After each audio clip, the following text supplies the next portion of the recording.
Welcome to our College Briefing program. Today, we're diving into a mix of intriguing stories that have been making waves. First off, in the college basketball world, UConn's coach Dan Hurley had a good chuckle over rumors linking him to the Kentucky Wildcats coaching job. Despite leading UConn to its second straight title win, Hurley's loyalty remains firmly with UConn, dismissing any interest in the Wildcats. It's a refreshing display of commitment in a sport where loyalty can sometimes be hard to find. Switching gears to the heavens, skywatchers, get ready.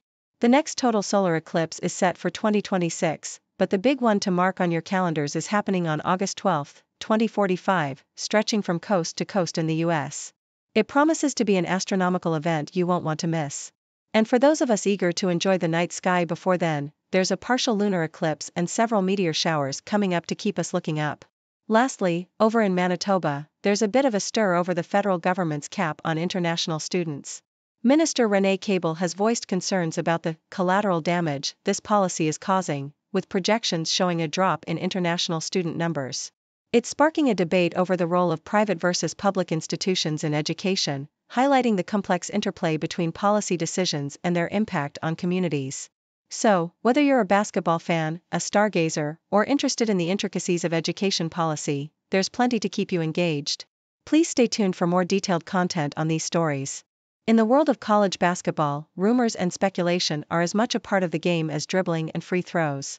Recently, the coaching carousel spun its way into the headlines with whispers that UConn's Dan Hurley might be eyeing the Kentucky Wildcats coaching job.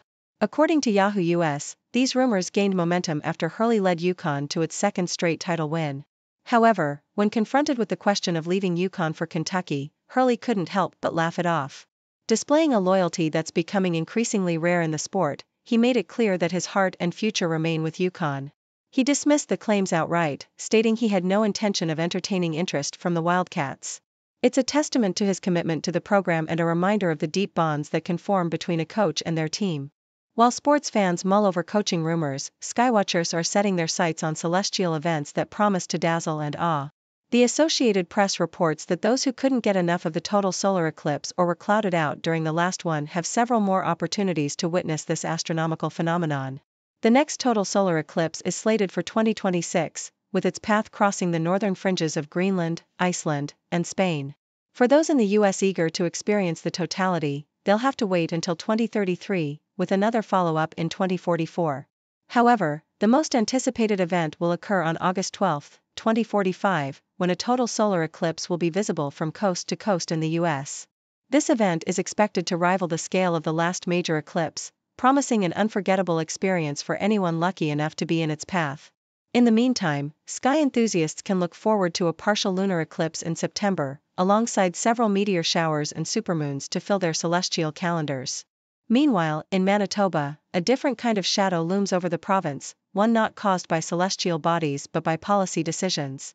CBC reports that Manitoba's Minister of Advanced Education and Training, Renee Cable, has voiced concerns over the federal government's cap on international students.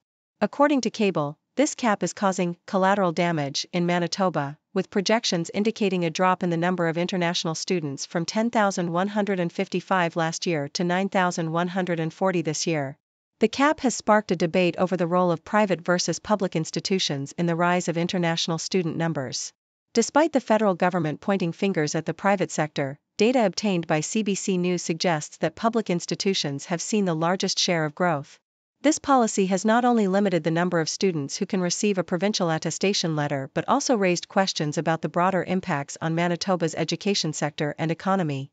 As these stories unfold, from the basketball courts of UConn to the starry skies above and the educational institutions of Manitoba, they remind us of the diverse tapestry of events that shape our world. Whether it's a coach's unwavering loyalty, the awe-inspiring spectacle of a total solar eclipse, or the complex interplay of policy and education, each narrative offers a unique glimpse into the challenges and wonders of our time. In the ever-evolving landscape of American politics, the road to the White House in 2024 might just take a detour through the Rust Belt rather than taking the more sun-soaked path of the Sun Belt. According to CNN, a wide range of Democratic strategists are placing their bets on the Rust Belt states of Michigan, Pennsylvania, and Wisconsin as President Joe Biden's most promising route to re-election. These states, which were pivotal in Biden's 2020 victory against Donald Trump, seem to be leaning more favorably towards the Democrats compared to the Sun Belt states of Arizona, Georgia, Nevada, and North Carolina. The demographic trends are in Biden's favor, with his support among older and white voters holding steady, making him a more formidable contender in the Rust Belt. Moreover, Biden's emphasis on legal abortion rights is believed to strike a chord particularly with college-educated white voters in these states. The Democrats have also solidified their position in the well-educated suburbs across the Rust Belt, which could play a crucial role in swinging the election in their favor. If Biden manages to defend these three states, reaching the magic number of 270 electoral college votes would be within grasp. However, should Michigan slip through his fingers, he would need to make significant inroads into the Sun Belt states to clinch victory. On a different note, the technological marvels of Tesla have once again come under scrutiny following a tragic incident that has finally reached a settlement. As reported by the South China Morning Post, Tesla has settled a lawsuit over the fatal 2018 crash of a Model X vehicle that was operating on autopilot. The crash, which claimed the life of Apple engineer Walter Huang, became a focal point of controversy as Huang's family alleged that the autopilot system steered the vehicle into a highway barrier. The terms of the settlement were not disclosed, but this incident adds to a series of lawsuits Tesla has faced over crashes allegedly involving its autopilot system. This case underscores the ongoing challenges and debates surrounding the safety and reliability of autonomous driving technology, as companies like Tesla continue to push the boundaries of what's possible on the road. Meanwhile, in the world of opera, the passing of Margaret Tynes at the age of 104 marks the end of an era for a soprano who carved a unique path through the opera houses of Europe. As reported by The Telegraph, Tynes, an American operatic soprano, found success abroad in cities such as Prague, Budapest, Vienna, and Barcelona, despite facing challenges in establishing herself in her homeland. Her career was not without its controversies, particularly her portrayal of Strauss's Salome, which was described as indecent as psychopathic during the 1961 Spoleto Festival. Tynes' struggle to reconcile her faith with the often provocative roles she played on stage adds a layer of complexity to her legacy. Beyond opera, Tynes also made her mark in jazz, recording with Duke Ellington, and in theatre, sharing the stage with Harry Belafonte. Her performance in the UK, including a 1976 recital at Wigmore Hall, showcased her versatility and enduring appeal as an artist. Margaret Tynes' journey through the world of opera serves as a testament to the power of perseverance and the enduring allure of the human voice in conveying the deepest emotions and stories. In the quest for eternal life, many have turned to extravagant health trends and expensive anti-aging treatments, seeking the fountain of youth in modern science and technology. However, the wisdom of those who have tread the path of life for over a century suggests a more simplistic and perhaps surprisingly ordinary recipe for longevity.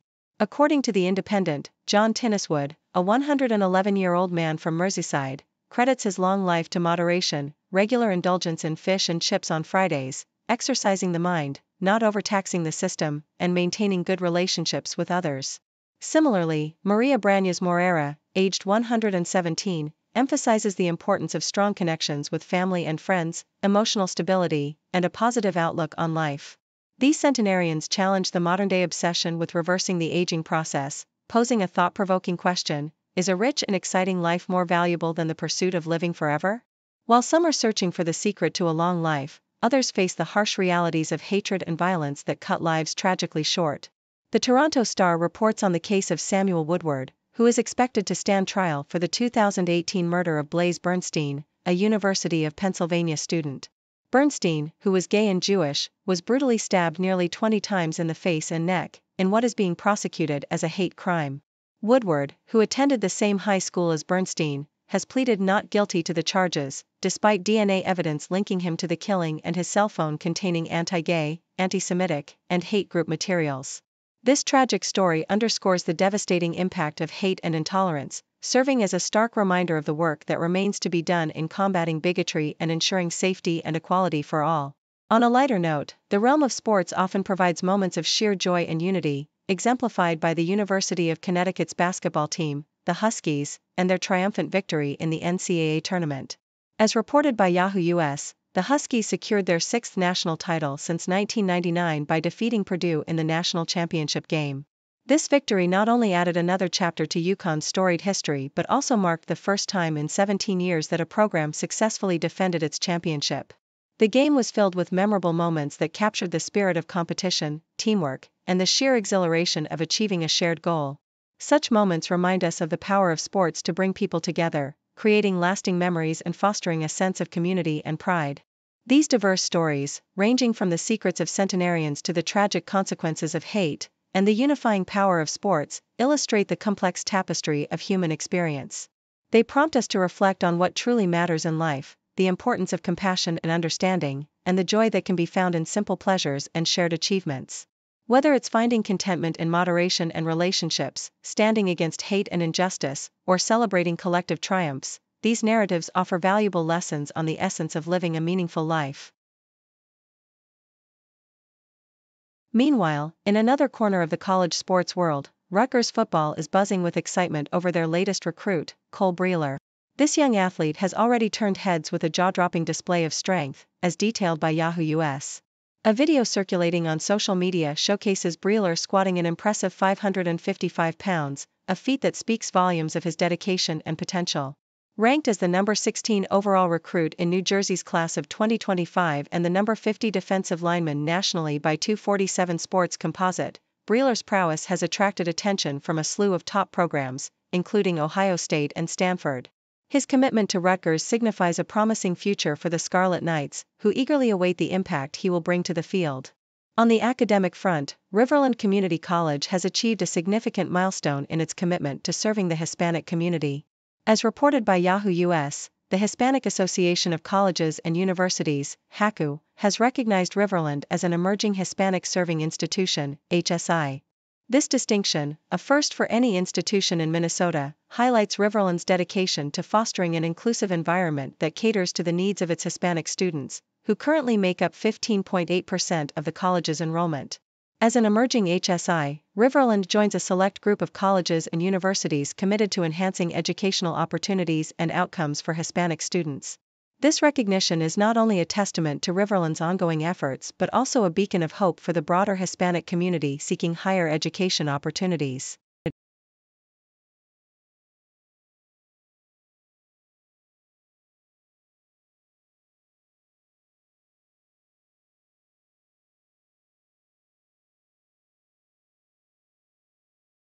In a world that seems increasingly divided, the trilateral relationship between the United States, Japan, and the Philippines is finding new unity, thanks to shared concerns over China's aggressive posturing. According to CNN, these concerns are set to be a major topic at an upcoming summit at the White House, where the leaders of these nations will come together to address issues that are critical to their national security. The spotlight is on China's claims over Taiwan, the South China Sea, and the Senkaku Islands, with China's assertion over Taiwan being particularly alarming. The United States, bound by obligations to provide Taiwan with defense capabilities, has even seen President Joe Biden hint at the potential use of U.S. military forces to defend Taiwan against a Chinese invasion. This scenario places Japan and the Philippines, both U.S. Defense Treaty allies with U.S. military bases on their soil, in a strategic position. Their proximity to Taiwan, separated by less than a few hundred kilometers of water, means that any conflict involving Taiwan could inevitably draw them in. The unity among the U.S., Japan, and the Philippines is underscored by a shared belief in the importance of peace in Taiwan to their security. Tensions are also high between China and the Philippines over the Second Thomas Shoal in the Philippines' exclusive economic zone, and between Japan and China over the Senkaku Islands. Despite historical turbulence, the alliance between the U.S., Japan, and the Philippines has emerged as a strategic necessity in the face of territorial sovereignty issues. Meanwhile, discussions around the electric vehicle (EV) sector in the United States have taken a different turn. The South China Morning Post reports a perspective from Dr. Xian Wang, an associate professor of China Studies at Baylor University in Texas, who argues that the slow progress of the U.S. EV market cannot be blamed on China. Contrary to criticisms of China's overcapacity in the EV sector, Dr. Wang suggests that the real barrier to widespread EV adoption in the U.S. is the high price of these vehicles. While the average price of a new EV in the U.S. hovers around $50,000, Chinese manufacturer BYD offers the subcompact Seagull for less than $10,000. This stark price difference highlights a focus within China on dominating its domestic EV market, where EVs still account for less than 10% of all vehicles. This perspective challenges the narrative that China's EV industry poses a threat to the U.S. market, instead pointing to internal market dynamics as the key factor limiting EV adoption in the United States. In the quest for personal fulfillment and happiness, the South China Morning Post shares insights from Dorothy Salchow, a life coach trained in positive psychology. According to Salchow, happiness is not a mathematical certainty but is significantly influenced by positive emotions. She suggests that reflecting on daily activities that spark interest and taking stock of positive emotions can enhance well-being. Understanding and leveraging personal strengths, living a purposeful life, setting and achieving goals, and fostering good, supportive social relationships are essential components of happiness. Interestingly, Salchow notes that it's not the quantity but the quality of these relationships that matters, with just one or two supportive individuals being sufficient for a happier life. This approach to happiness emphasizes the importance of community, purpose, and personal growth, offering a roadmap to well-being that aligns with the broader societal challenges and concerns highlighted in the geopolitical and economic spheres. Thank you for tuning in. The content above showcases the latest briefing reports and analytical synopses, thoughtfully curated by the 6Do team. These insights stem from a wide array of reputable media outlets, think tanks, government sources, and specialized experts worldwide. We encourage you to explore these sources for a comprehensive perspective. Keep in mind that while the content may not always align with the official standpoint of 6Do Brief, it's not meant to be taken as absolute directives for decision-making.